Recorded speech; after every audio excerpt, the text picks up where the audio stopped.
Welcome to FinTech's Fair Play, where we expose the uncomfortable truths about the financial industry.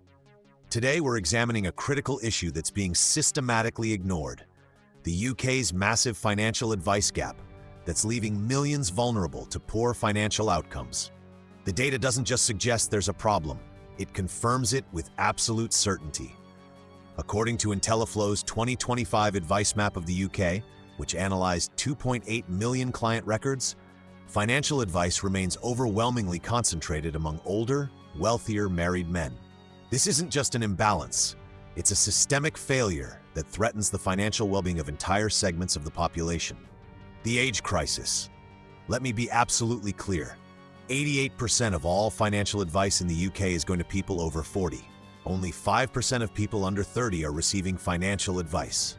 Just 5%. This is exactly when critical financial decisions about savings, investments, and pensions need to be made, decisions that compound over decades.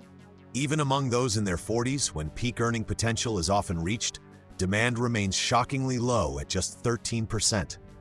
The industry has systematically failed to evolve its offering for younger generations, creating a ticking time bomb of financial illiteracy that will inevitably explode in coming decades. The data exposes another glaring failure. Women are being systematically excluded from financial advice. Only 43% of women access professional financial guidance, compared to 51% of men. In Northern Ireland, the disparity is even worse, with 56% of men receiving advice versus just 44% of women. Women typically outlive men by several years and are projected to control an increasingly large percentage of UK wealth in the coming decades. Yet the financial industry continues to operate with outdated models that fail to address women's specific financial challenges and needs. The data reveals another troubling truth. Financial advice is disproportionately targeted at married couples. A staggering 66% of advised clients are married.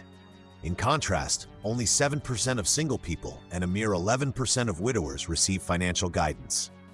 This creates a dangerous dynamic where those who may need financial advice the most, individuals navigating financial decisions alone, are the least likely to receive it. Location has become destiny when it comes to financial advice. London and the Southeast dominate access to financial guidance, representing 10% and 16% of all advised clients respectively. Meanwhile, regions like the Northeast, 3%, Wales, 4%, and York, 7%, are severely underserved. Northern Ireland faces the most severe advice desert, with just 2% of the population receiving professional financial guidance. This regional disparity creates a two-tier system where your postal code determines your financial future. The Financial Conduct Authority has repeatedly stated its commitment to bridging the advice gap, particularly around pensions and investments. Yet the data shows their efforts have been ineffective at best and a complete failure at worst. The regulatory framework has created a system where financial advice remains a luxury service for the privileged few, rather than an essential resource available to all. Nick Talk, CEO of intelliflo, acknowledges the problem. Our 2025 advice map really highlights how urgent it is to address the growing advice gap.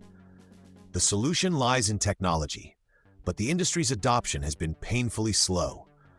Artificial intelligence, automation, and digital delivery models could dramatically reduce the cost of providing advice and expand accessibility. Yet many established players have resisted these innovations, preferring to maintain the status quo that serves only the most profitable client segments.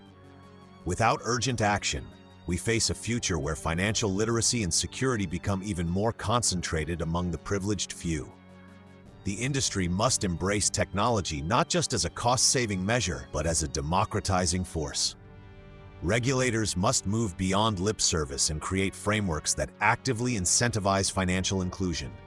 And consumers must demand better, voting with their wallets by supporting fintech innovators that are genuinely committed to expanding access. The UK financial advice gap isn't just about numbers on a page. It's about real people being denied the guidance they need to secure their financial futures.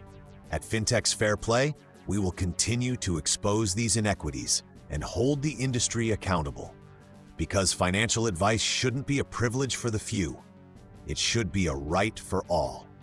If you found this analysis valuable, Hit subscribe and the notification bell to stay informed about the fight for financial fairness. The truth matters, financial fairness matters, and we won't stop until the system changes.